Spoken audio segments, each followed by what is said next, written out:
변론길이 시작이 됐습니다. 근데 단 4분 만에 끝이 났습니다. 오늘은 윤석열 대통령이 출석을 하지 않는 바람에 재차 출석을 요청하고 16일 날 이제 정식으로 아마 시작이 될 것 같습니다.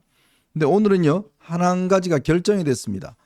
자, 윤 대통령 측 변호인들이 신청했던 정계선 헌법재판관에 대한 기피 신청, 기피 신청에 대해서 헌법재판소가 기각 결정을 내렸습니다. 기각 결정을 내렸습니다. 이 정계선 재판관이 본인의 남편이 지금 김희수 소추인단의 변호인과 함께 이 공감이라는 이 단체에 함께 소속이 되어 있습니다.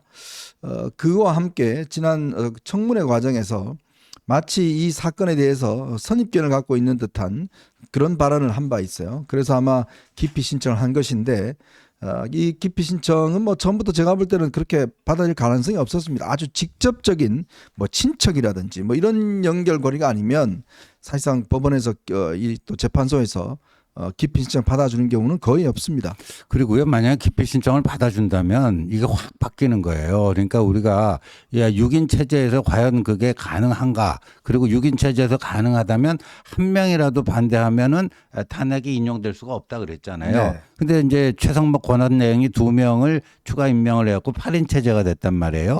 그럼 거기서 2명까지는 다 탄핵 반대도 상관없어요. 6명이 있으면. 네. 근데 정계선 그분을 기피 신청을 만약에 받아주게 되면요.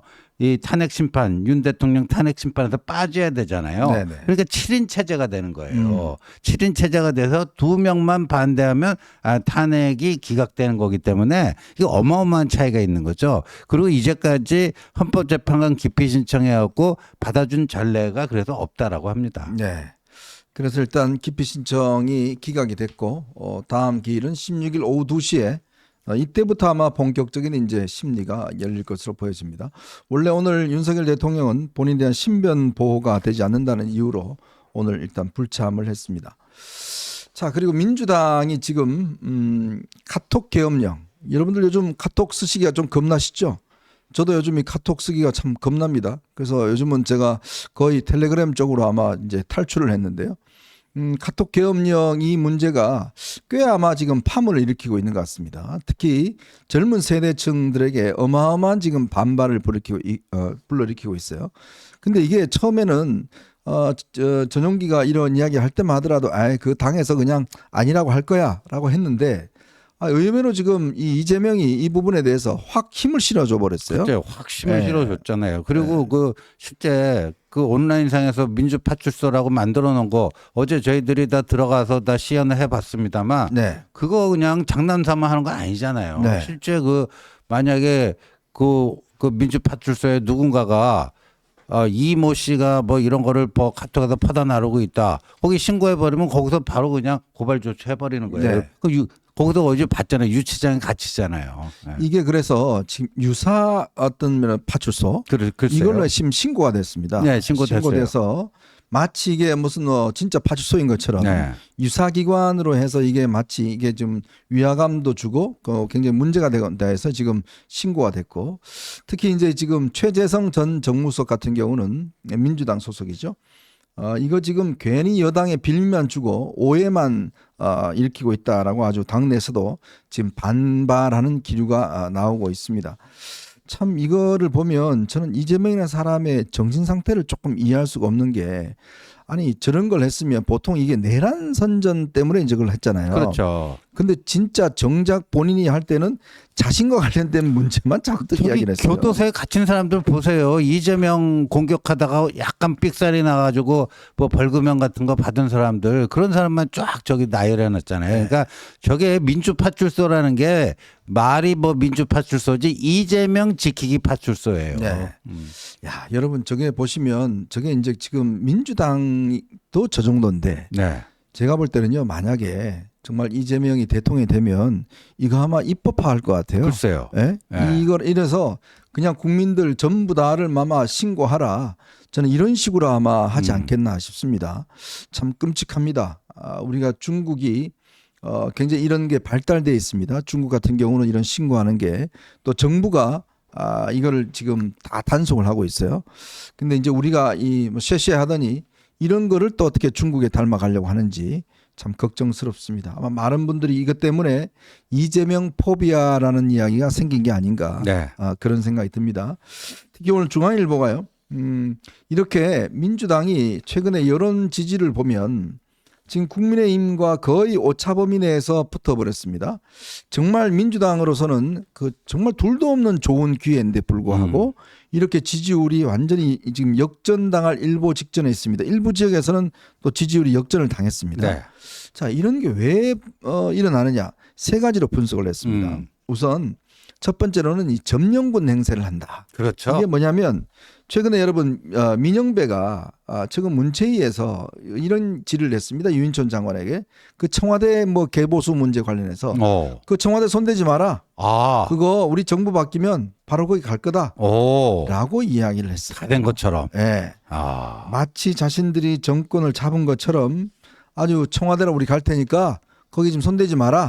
이렇게 또 이야기를 했고요. 또 완전히 조급해서 우왕좌왕하고 있다. 이걸 이제 두 번째로 꼽습니다.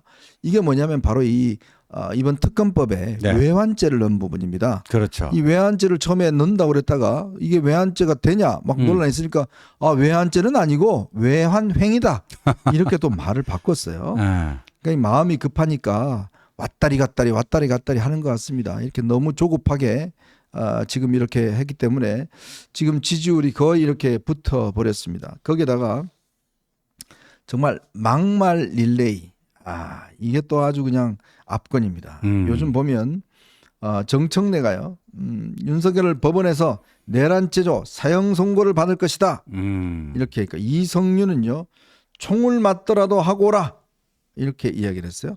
근데 이성윤은요 정작 예전에 윤석열 대통령 검찰총장 시절에 큰 소리 치니까 꼼짝을 못하고 말도 못했잖아요. 열나 쫄았어요. 네. 그때. 그런데 이번에 공수처한테는 가서 총을 맞더라도 네가 가지. 네가 가서 저 한번 해보지. 큰 소리 한번 쳐보지.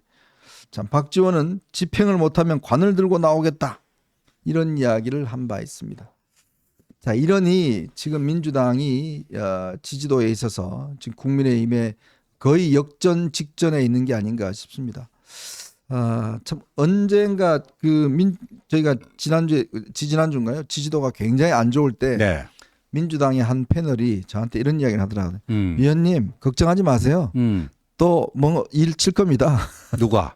민주당이. 민주당 패널이 또 자기들이 여기 또 사고 칠 거니까 걱정하지 사고 친다. 마세요. 아니나 다를까 그게 며칠 뒤에 거의 현실화가 된 것 같습니다. 참 우리가 기대를 저버리지 않는 것 같아요. 보면. 자, 그리고 지금 북한이 오늘 또 단거리 탄도미사일 여러 발을 오늘 발사를 했습니다. 트럼프 대통령 취임이 이제 다음 주인가요? 우리나라 시간으로는 화요일이고 그렇죠. 미국 시간으로는 월요일입니다. 1월 20일이죠. 현지 시간. 또 우리 홍준표 시장께서는 아주 초청받았다고 그렇게 자랑을 하시더라고요. 어떤 분들은 다 가지도 않는 분도 계신데 글쎄요. 본인은 참 이렇게 자랑을 하고 있는 것 같습니다. 자, 오늘 여러분들과 함께요. 저희가 세 가지 이야기를 좀 해볼까 합니다. 오늘 아침에 새벽에 제가 깜짝 놀랐습니다. 저도요. 갑자기 정진석 비서실장이 긴급 담화문을 발표를 했어요. 그러면서 대통령을 제3의 장소나 방문 조사를 해야 된다. 그리고 대통령은 지금 고립된 상태다라는 입장을 밝혔습니다. 그렇죠. 그래서 아니 정진석 실장이 지금 저렇게 할 수 있는 상황이 아닌데 근데 이거 그랬으면 아마 대통령하고 이야기가 됐을 것이다. 그러니까요. 라고 생각했는데 대통령실에서는 무슨 소리냐? 아니다. 입장을 바뀌었어요. 그래서 이게 왜 그랬을까 생각을 해봤습니다. 이 문제 한번 여러분을 분석을 해보고요. 자, 지금 이번에 특검법 관련해서 지금 일단 국민의힘에서도 비상계엄 관련된 특검법을 발의하기로 했습니다. 근데 어제 말입니다. 의원총회를 하는데 살벌했어요. 쌀벌했습니다. 이게 특검법 안 된다는 거는 뭐 자취하고라도 김상욱 의원에게 거의 이지매를 할 정도로 그래서 친윤계 의원들이 다 퇴장할 정도로 참 이 친윤들의 횡포가 도를 넘어가는 것 같습니다. 이 문제와 함께 지금 오늘 헌재가 정계선 헌법재판관이 기각을 했는데 앞으로의 심리 이 문제에 대해서 한번 여러분들과 이야기를 나눠보도록 하겠습니다. 자, 여러분 보시면서요 구독과 좋아요 꼭 부탁드리고 그리고 여러분 많은 응원 부탁드리도록 하겠습니다.